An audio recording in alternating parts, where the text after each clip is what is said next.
Hello, everyone. This is Cody Lee, author of Jaw of the Dragon. I am in the middle of finishing up Fight 7. Really relatively quickly, actually. Fight 6 took, actually, Fight 8, excuse me, took me like forever to do. So I was really concerned about how long it would take me to do Fight 7, but as it turns out, like Fight 8 is kind of gimmicky and kind of out there, and it was just kind of a chore to do, and I didn't really I struggled to do it honestly. So I've been Fight 7 is a lot more standard. It's a lot more straightforward. Good martial arts action. So I thought it was time to like kind of talk a little bit about Jaw of the Dragon, talk about this project in general, and talk about like my career going forward. And when it comes to like the writing space, because I think Jaw of the Dragon in a lot of ways is a big landmark title for me. It will be like my fifth published novel. It will be the sequel to Eye of the Dragon, which is still my best-selling project, and it incorporates a lot of elements from previous novels in new, interesting ways. A lot of like concepts that like I didn't really expand on, like for example, the presence of a dinosaur assassin in a Cruel and Beautiful. Like a lot of concepts like that are brought in full force in Jaw of the Dragon. In my universe, we're calling it the Codyverse at this stage. There is like an actual real name for it, but I'm not like revealing it at this stage. The Codyverse, as we're calling it at this point, was kind of built on this concept that it is a battle shonen universe, right? In which you have like a lot of people fighting each other for all sorts of reasons, for all sorts of in all sorts of ways, right? Like it spans the entire planet. Like a lot of different cultures are fighting each other to like further their own agendas and accomplish their own goals. And that was always like the concept from the beginning. But one of the things that I really wanted to do to set myself apart from like other like actual manga creators, people who like make stuff like this, is that I wanted to focus on like expanding the world outside of like the protagonists, right? So essentially, like there are characters I see of as like the main characters in in the series in like the verse, as you can say, but they appear like very sporadically, and like their storylines are kind of like integrated across like a wide range of novels. I suppose like the best example at this point is Amaris Yu, the antagonist of Cruel and Beautiful, who appears in Eye of the Dragon. She has a cameo appearance. She has she's a starring role in Cruel and Beautiful. She uh, she is mentioned in Lauren Frey due to her contributions to the university, Great Arcadia, and she has a very prominent role in Jaw of the Dragon because one of the locations where Jack fights one of his opponents, the werewolf Nick Fenrir, is her castle. Castilla U. So it's you have these elements, like you have this character that like exists and has like an established history, but like aspects of the character are introduced throughout like a wide range of novels, and she's not the only one, but like she is the one that is most prominent, and she is my favorite character. So that is the reason why she has appeared in basically everything other than Rabbit Hole.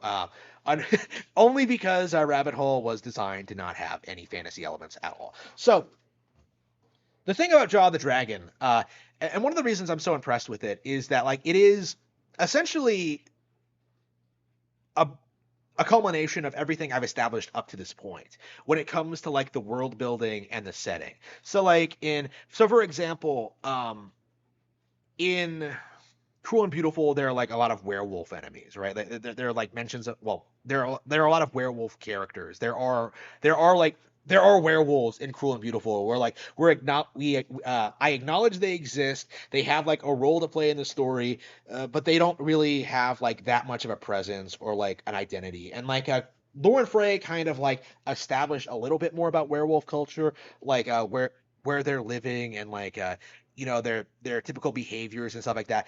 Uh, Jaw of the Dragon actually has a werewolf as an antagonist. Jack, the protagonist of Eye of the Dragon, has to go up, has to has to fight this guy, Nick, in this battle to claim Castilla U, this like historically significant site for the Order of the Dragon, right? And they kind of get into this. they get into this epic martial arts like anime fight in which like Nick like they unleash all their powers against each other, and like Jack when Jack gets the upper hand, Nick transforms into a werewolf and like uses his crazy powers to like get the upper hand, and then Jack has to like deal with it and stuff like that. It's exciting, intense stuff. I really don't think there's anything like it in the Western literary world. It's something that I think is blends a lot of like fantasy elements, a lot of political drama elements, a lot of action elements that aren't really found in this kind of thing. And that's one of the reasons I kind of went in this direction, is that like I felt there weren't a lot of action novels aimed at young adults, essentially, specifically men, something that would appeal to a male audience. Most literature, I think, are like it's dominated by female audiences. So one of the ways I thought I would stand out when I first started is that like I would start by like appealing to male audiences, and of course I've like deviated that from that already with like projects like Lauren Frey, which I'd say is like very feminine in nature. Cruel and Beautiful, I think, would primarily appeal to female audiences. But like generally, when it comes to like the design of like the universe itself, that's kind of like the aspect I had into it, like having that like shonen battle aspect to it. Uh, I think like stories like Cruel and Beautiful and Lauren Frey were more focused on like the social aspects, the historical aspects, like the deep lore aspects, stuff like that. While Jar of the Dragon kind of goes into like the consequences of that, the actual action aspects of it, the actual fighting. There weren't any fights in Lauren Frey at all, but like all of Jaw of the Dragon are fights. Essentially, what I'm doing in Jaw of the Dragon is that I have 10 characters that I designed that like all are built off of pre-established ideas and concepts. I don't want to reveal them all here, but essentially, like I will confirm. I've already talked about two of them: Bella Stone, the Medusa martial artist, and Nick Fenrir, the werewolf. Like I talked about these characters at length, and like I've kind of established like their powers and their movesets and like their motivations and stuff like that. But there are like eight more characters just like them, and there's just more. There's a lot. There's just a lot of like crazy content packed in this book that I'm really really excited to share with you all.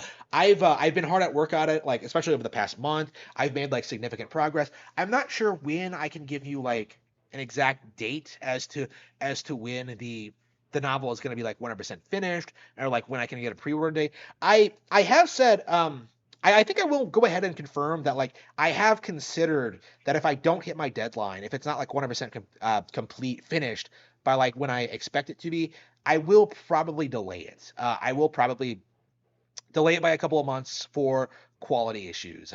I do want this to be the novel that kind of establishes me as like an actual creator and stuff like that. I do want this to be like my next big thing. I do want this like eclipse Eye of the Dragon in popularity. I do want this to be like a big deal, and I want it to be good. I want it to be like the best thing I've made so far. I'm very very anxious to make this like really really stick out as just a really a really fun, intense action novel. I think it's really, really shaping up to be going in that direction, but I do need to take time with it. I really do need to like pay attention and like really, really work hard to make like every single fight like compelling, interesting, and have a lot of and have people like wanting more. Having people like wanting to go back and read like, Eye of the Dragon, or maybe even some of the other books. I think there is I think there's a lot of potential here. I do think that a lot of the stuff I've done has been leading up to this point, and I'm very, very, very excited about it. And I can't wait to show you more. But please, until then, like, support this channel, subscribe. Please check out my author page on Amazon. Please like buy my other books. Please check them out. I will be writing forever. Like I'm not gonna stop. I'm not gonna like do something else. This is what I want to do. So you are going to see some more stuff from me, and I will continue delivering new, interesting content until the day I die.